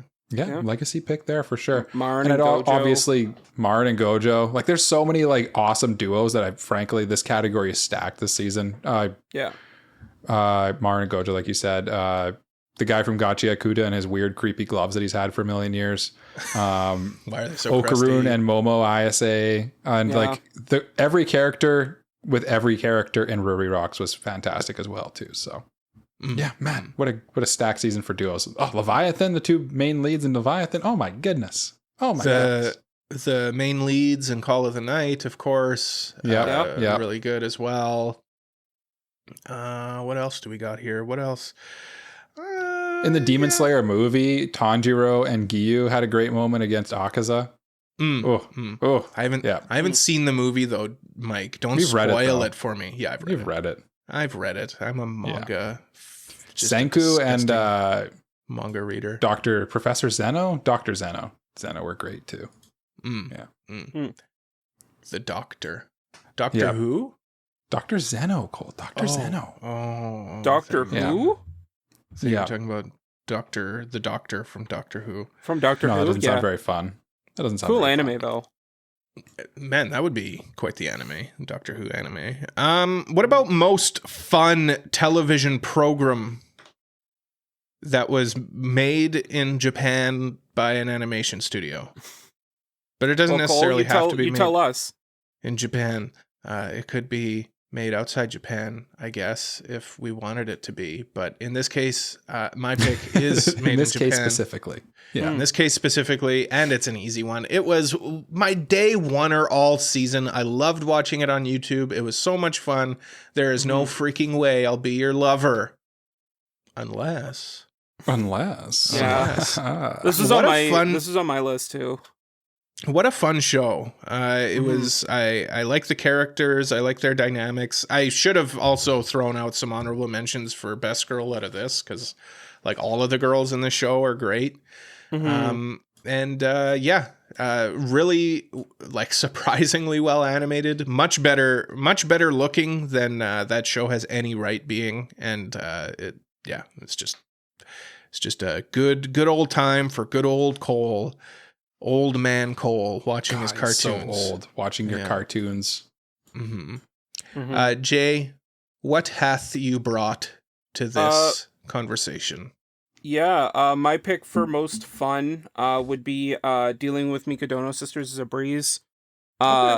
Just a cute harem rom-com that had no right being as fun as it was, but it is super fun and super cute. And all three girls are good. All three girls are good. Mike? That's the funnest part. That That three is the girls are funnest good. part. Yeah. Yeah. What do you think is the most what was the most fun show in your opinion, Michael? The most fun show, in my opinion, was I'm gonna go with My Dress Up Darling season 2. Actually, I had the most fun watching because I just feel like every time I watch that show, from like from the OP to the ED, all the way through, I didn't skip a second of it. I was just kind of glued to the screen and kind of just like literally like kind of smiling along and having a good time with the characters and just kind of like embracing. And frankly, it just reinvigorated for me like how much I really do love My Dress Up Darling, and I truly think it's like one of the best romances in anime, to be honest with you. So It's up for there. me it was one of the most fun shows of the season for sure. And I mean, there's definite runners up there too, but I'll let Cole go first. Okay. Most fun. Grand Blue Dreaming, of course. It's a blast. It's always funny. It's just It's more sometimes hijinks. ass. It's sometimes ass. There are cheeks. There many are cheeks. The most spectacular ass, I think, is said multiple times in the show. Which again, another honorable mention for best girl is Chisa with her spectacular ass. Yeah, as it's described. Most fun. I mean, you're not Panty throwing and out Stocking. Takapi's original sin as most fun. I'm not throwing that out there for most fun. Panty and Stocking. Would be another one. I would say it was most fun too. How can that not be in the category of most fun? You know, I'd also throw out City the animation for most fun. Despite Cole not liking it, I had a lot of fun watching that show. It just lost me, I guess. Like it's not that I didn't like it. It's just the bandwidth ran out of space, and because it was on such an inconvenient platform, it really sounds underrated. It lost its shine because of that. Sounds underrated. Well, hold on, Jay, before you get don't even get underrated yet, you fool, you dirty little fool. I'd also throw out Ruri Rocks. Obviously, I had a lot of fun watching that, even though it's again kind of underrated a little bit. Like not that many people watched it, but just like it's just basically 4 girls having fun geeking over rocks, the anime, and like teaching you a few things like that. It's just fun. It's just fun top to bottom. And I had a lot of fun watching Secrets of the Silent Witch as well. Just like from the aspect of like, it just was like, you know, like the fun of watching Bocchi the Rock, how like the characters are kind of so zany and you're kind of rooting for him a little bit. Yeah. But if you kind of just like made it like a cool fantasy world, and it's just fun seeing like these cool fantasy anime are kind of making a comeback, and I'm here for it. They never went away. Over isekai anyway. Oh, I see what you're saying. Yeah. Yeah. Okay. All right. I think that's valid. I think if this came out 5 years ago, it would be reincarnated as a witch who has social anxiety or something. You know. I'll also throw out Bad Girl as well for most fun. I can't say it was the most fun because it's basically just There's no freaking way I'll be your lover, but like worse. I'll say. Yeah. Okay. Okay. But I don't think it was a bad show per se. It just wasn't. It was just a wasn't bad as good. girl. It's just a bad girl, and it's sitting at a very nice 69% on Nice. the Yeah. list. Yeah. And like we've talked about Don a bit already, but like I also throw out Cleavatess as being fun, even though it's kind of not that fun in the way of being like a super dark fantasy. But it was just kind of like a fun, kind of like dark fantasy show that you didn't have to like. It was fun in the sense that I didn't have to try very hard to enjoy it. Do you know what I'm saying? Like I could watch it pretty easily and not have to like sit there and like be like, oh, that's very nice, interesting. You can kind of just like turn your brain off and watch it and be like, this is just kind of dumb fun. Pretty surface level. Yeah. Well, there are stuff in it, but anyway. Yeah. All right, let's move on to underrated anime of the season. So this is a show that we enjoyed that maybe the people out there didn't really have as much fun with it as we thought it deserved. So underrated anime for me, I'm gonna go with Solo Camping for Two. No, I'm not. I'm just kidding. That show was ass. I'm gonna go with Straight Cheeks, homie. With You in the Rain. I feel like that show should have gotten a bit more love than it did. It was well animated, but it's an Iyashikei, so like I kind of get why it wasn't the most popular thing. But I feel like if you're just looking for like something to just vibe with, it's pretty good. It's good. Yeah. It's pretty good, Jay. Is that good enough? I think it's good enough, but I got one better. Like underrated's tricky because do you go underrated on the score? Do you go underrated on the popularity? I never know. But we'll see which way Jay goes. Yeah, you just feel it out. You feel it I'm out. gonna go with something that like I feel like didn't really get as much traction as it could or should have.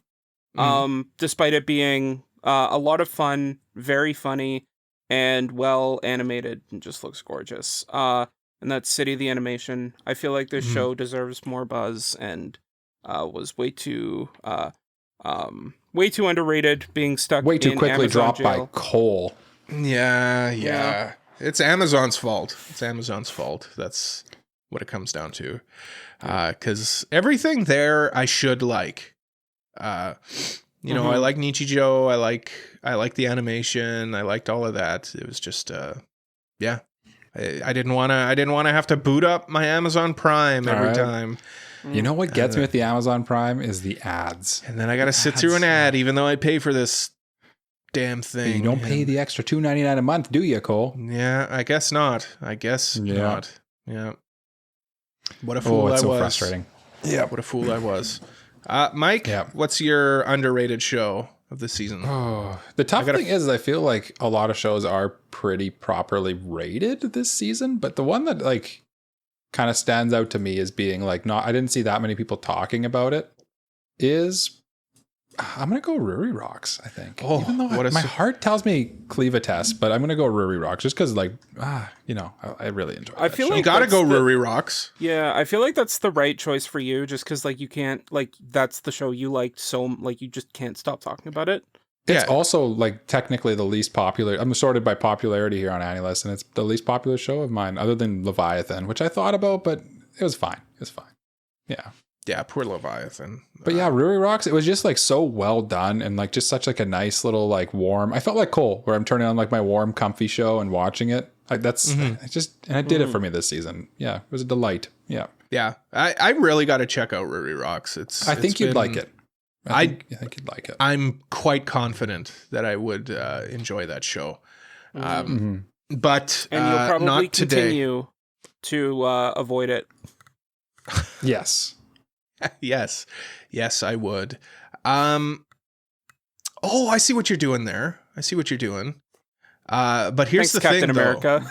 Was there no runners up, Jay? Here's the thing, though, Jay. Yeah. We've got to do runners up. See, you're jumping the gun a little bit. You're jumping the gun. You're trying to get out of here and go play Ghost of Yotei too quickly. Yeah, I see. I see what you're doing. I see you your scamp. I also looked at the time on the second half, and I'm like, oh, we should like extend this a little bit. Okay. No. We don't extend or speed up. Speed up sometimes, but you have a natural conversation, Jay. Yeah, we're just running. We're just running, seeing what happens, and if the second half's a little short, short. That's right. Yeah, it happens. Yeah, it just happens. Sometimes you know what? Some might even call it long. It might even be big by some standards, actually. It could be. And you know what, though? It's not about like how long it is or anything like that. It's about what you do with it. It's about what you do with it and like how well it's being used. It's the technique that you're using. Rather than like the actual the motion of the ocean. Yeah. Not how girthy and lengthy it is. Yeah. I gotta say, like something that is surprisingly far down on the list of popularity would be like panty and stocking. It's like quite far down. Yeah. There's no freaking way I'll be your lover. It's also quite far down. Yeah. So I guess those would be my two. Oh, and Rent a Girlfriend season 4. Holy moly, that's way down there. Yeah, I didn't even get a chance to check it out. I forgot about that show. I'm going to be real. I know, I forgot about it too. Yeah, I mean, I didn't watch it or anything. It's probably fine. It's probably the same thing as the last 3 seasons. Oh, for sure it is. But I guess everybody's dropping it at the same time. Yeah. That's far down. Wow. I will expand more on my Cleva test thing because this is probably my real runner-up. I feel like Cleva test, for some reason, didn't get that much traction. I don't really know why, because I think that shows like this that look like this come out quite often. But I feel like if you enjoy Berserk or kind of any of these like dark fantasies that have like an interesting world building set up to them, check out Cleva Test. Because like the cool thing is like the main character is kind of like this like bad guy who like starts off hating humans and then kind of in a worse anime, he would continue to be edgy and hate humans. But in this one, Cleva Test actually kind of like sort of learns to like humans a little bit through like kind of weird circumstances. It's just a very unique anime with kind of a cool concept. Hold on, I have another one. What about Nukitashi the animation for Peak? Twin Peaks. I don't know what that is. Sure you don't. Should I? Should I know what that is? Don't. It was one of the Gooner anime of the season. Oh, okay. That's why I don't know about it. Yeah. I don't watch that. I don't watch that stuff, you guys.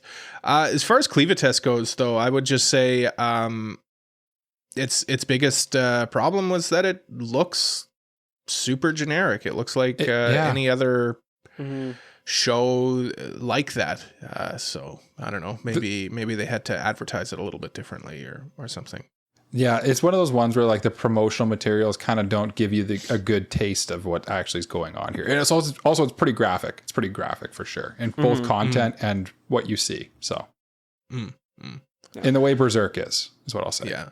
Jay, do you have any actual runners up though, or? Yeah. For runners up, for underrated, Mikadono Sisters, I'd say, was pretty underrated to me. Togenanki. I'll throw that one out there as kind of like just another shonen, like dark shonen supernatural battle thing that was everywhere, but no one really watched it.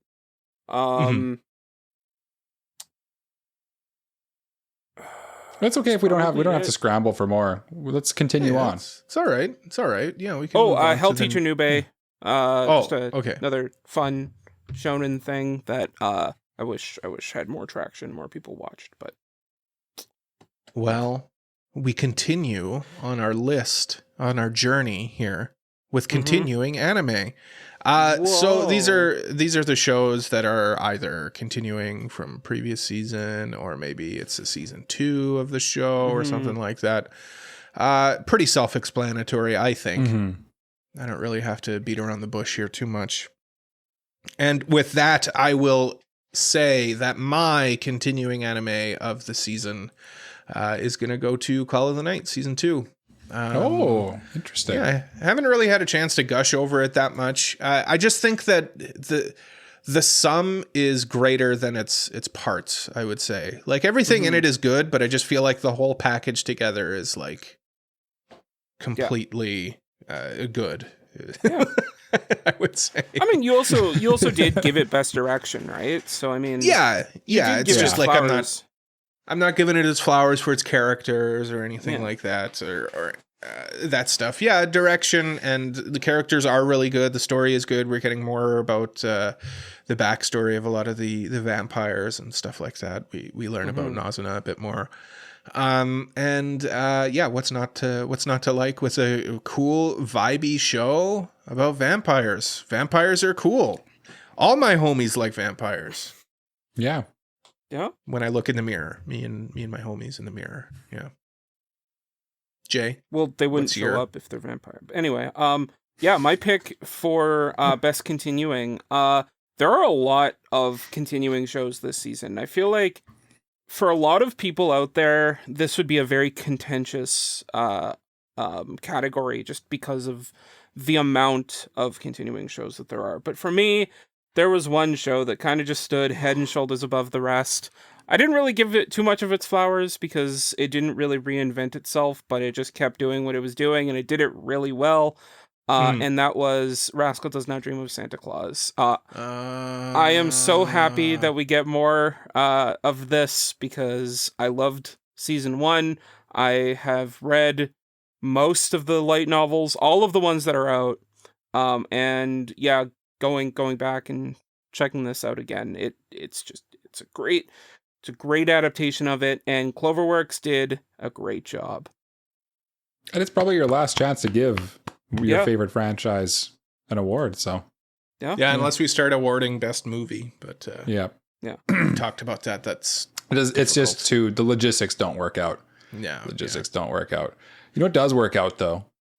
What? My continuing anime of the season, the show that came back with a vengeance and kapowed right into people's hearts. I'm gonna go with Dandadan season 2. I went. It really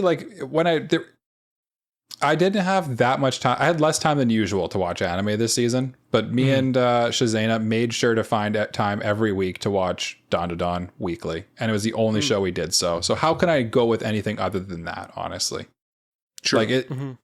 It just continued to be excellent Dandadan fun. I've talked about it enough this episode. We can move into our... It was really f***ing good. So I'm looking forward to season 3 eventually.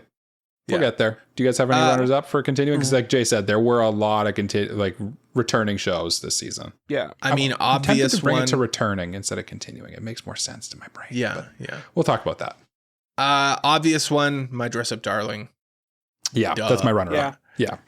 That's Grand Blue Dreaming season 2, also really good. Yeah, I'll let you talk about My Dress Up Darling a bit more when we get to you. Okay, I'll sit down. I'm not just so it doesn't look like I'm just cutting you off. I'll let you lead the discussion on that one. I've already sat down. Well, you can stand up in a moment, Mike. Just sit there and be quiet, okay? Just for a minute, all right? Okay, while I scramble for something. No, that's it. Jay, go ahead. My runner up was Grand Blue Dreaming season 2. Just more of a funny show set in college, which how often do you get college manga or anime? Love that. Rent a Girlfriend season 4 is here, and I am only bringing it up because we have one listener that will champion it for the rest of his life. So this is your honorary. I genuinely don't know. Did he watch it? Does he watch? He does. He messages me every week. Oh, this episode was so good, and I just go, yeah, I'm sure it was. He's the guy keeping the show afloat. He's the guy. Yeah. He's the one guy who's keeping it. He runs the fan club. To be real with you, I will at some point binge season 4 because I enjoyed the anime for Rent a Girlfriend. I'm not as spurned on the manga as you guys are. So Mike, did you have more, Jay? Nope, that's it. Okay. Cole left me space to talk about My Dress Up Darling season 2, but you know what? Honestly, I've already talked about it at lots. Yeah, we've talked about it quite a bit. Yeah. It's really good. It's the gist of it. I'll also throw out again, the Demon Slayer continues to slay demons and just be awesome. It's a really good movie, but it was not as hype as previous Demon Slayer movies were, I'd say. Like, it was kind of paced a little weird, and I've seen that take out there a little bit, but I guess it's still a Demon Slayer. Don't worry, Cole, it's still a Demon Slayer movie. It's great. I think it genuinely would have fared better as a season.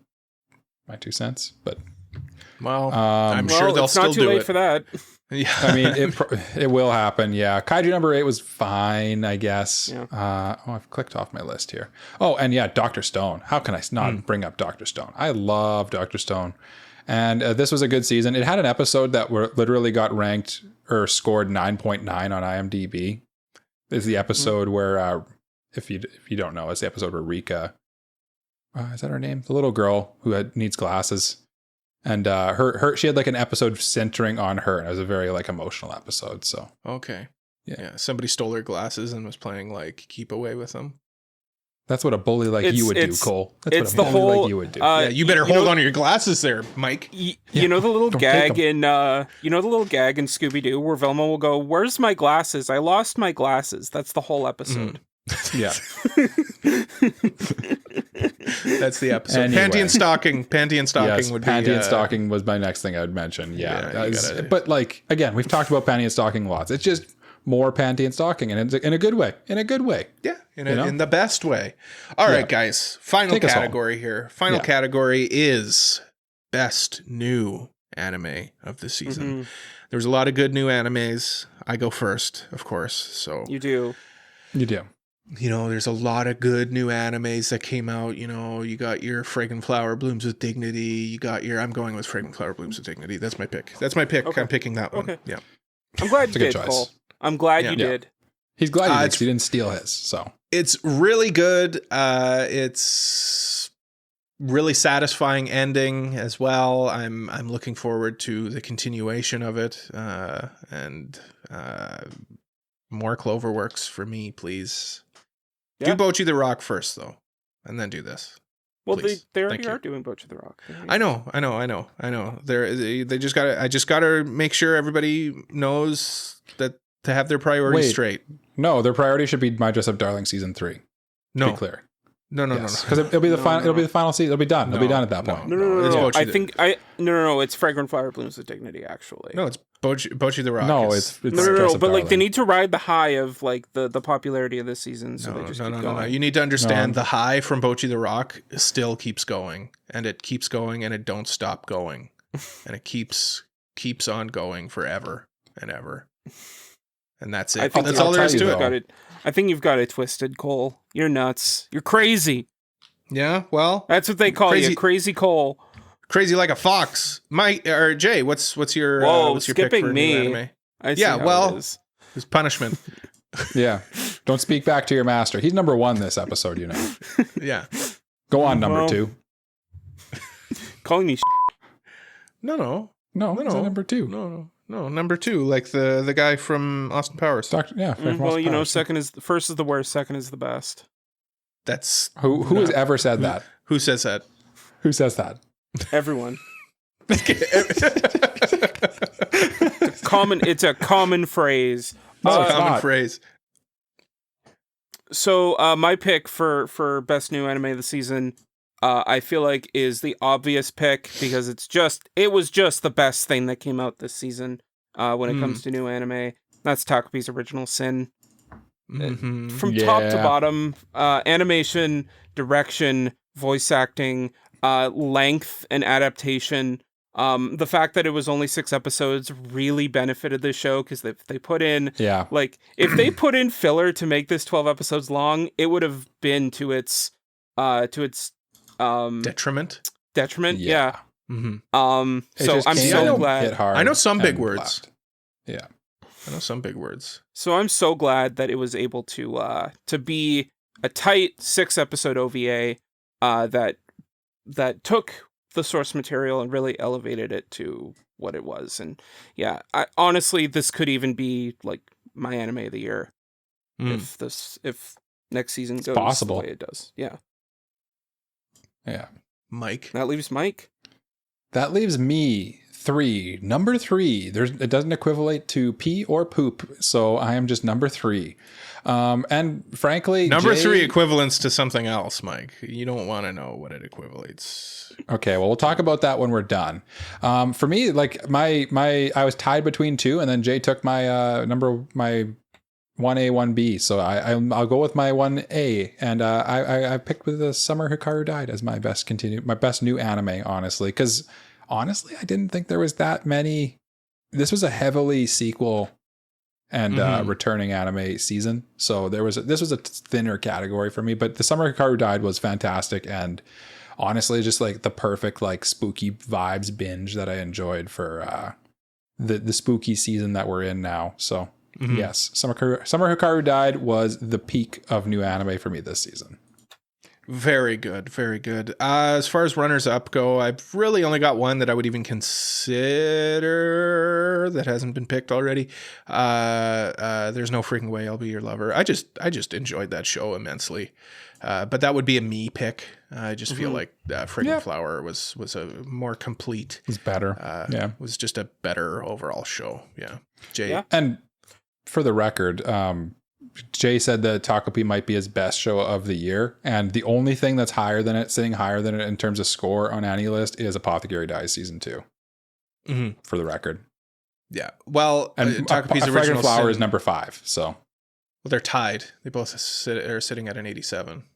well, there's tiebreakers there that are in play. So, yeah, they beat them more in the regular season, or what?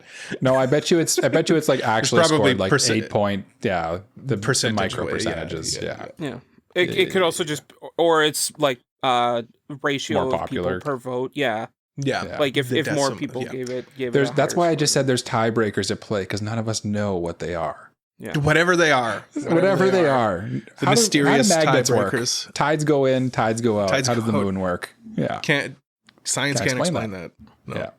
Jay, Do you got runners Runner up up. though? Runner up. Honestly, there aren't that many good new shows, but like I'll throw out Gachi Yakuta as just like it was a good adaptation of the show, but like compared to the other things like Fragrant Flower and Takopi, it's nowhere. It's not even close. it's just it has weaker source material than the other stuff, I feel. I think so. Yeah.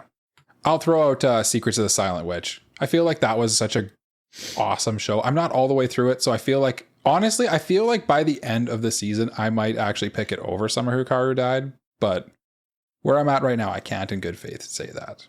And it's my fault. I didn't finish it yet, so. It is your fault. You're right. That's big of you to admit that though, Mike. I'll admit fault. I'm proud of you. You.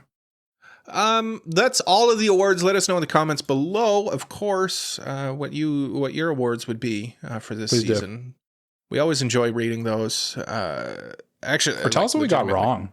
You know, like if we made a pick that you're like, you're an absolute dinglehead, bonerhead, boo-boo, deepy idiot. Please comment it. Yeah. Comment that, exactly though. that. Yeah. Only that. And you have to specify which one it is. Mm-hmm. And who each one of us are. We can't, you can't double up. You can't double up. No doubling up. No. No, And you can't that's pick them unacceptable. next season either. That's the Hey, biggest guys. poo-poo DB head. What? Yeah, guys, we've got a anime review next week. Buddy do. Daddies, the listener's choice winner, listener's choice tournament winner that was selected by the listeners over at our Discord. Buddy Daddies, and you guys get ready because we got to pick new anime. I was just thinking that. I think I've got mine already. Do you? I don't. Yeah. I definitely don't. I'm going to figure that out at some point this week. Yeah, I'll have to figure that out. And then we've got manga review after that. We've got Journey Home After School, followed by Ichi the Witch and Black Torch. I'm not even going to go over the chapters because every time I do, you guys laugh at me for some reason, and I don't. Yeah, because you say ridiculous words. I don't really appreciate that, but that's It's 3 volumes. It's always 3 volumes. Except for Yeah, Black but Torch, where we're reading the whole thing. Yeah, but 'cause that's it's only like 5 volumes. 17. It's only like 17 chapters or something like that, so it's fine. 5 volumes. That's okay. It's okay. But it's the chapters that count, not the volumes. I know. I know your tricks. I know your tricks. I know how you guys are tricking me all the time. Always up to your dastardly plans, but not this time. I'm not falling for them. Not anymore. Don't fall for it. Don't fall for it. I won't. It's really, really short, Cole. You'll like it. I know. Yeah. Thank you so much for listening to another episode of AniPro. If you liked it, please leave a like, subscribe, leave a review, tell a friend about us. If you really like us, why don't you consider supporting us on Patreon like these lovely people? Mr. Family Guy 36, Elijah Wood, Braindead B-Dog, Peach, Frama, Kratos, Just Juzz, Mogmog, Uncle of Light, Zaffron, Mexi, and Genus 26. I did it right this time. By supporting us on Patreon, you get access to all sorts of perks, and it really helps out the show. We're also on social media at AniProPod, and please join our Discord community. Keep up with us us and other listeners. Links to everything is in the description or at our website, AniProPod.com. Now I'm done speaking, except for 2 words that I will say after Mike leads us in a round of bye-byes. Wow. That's hilarious that you would say that. I can't even believe this episode has come to an end. And on to the next season of anime, boys. Bye-bye. Bye-bye. Bye-bye. Bye bye.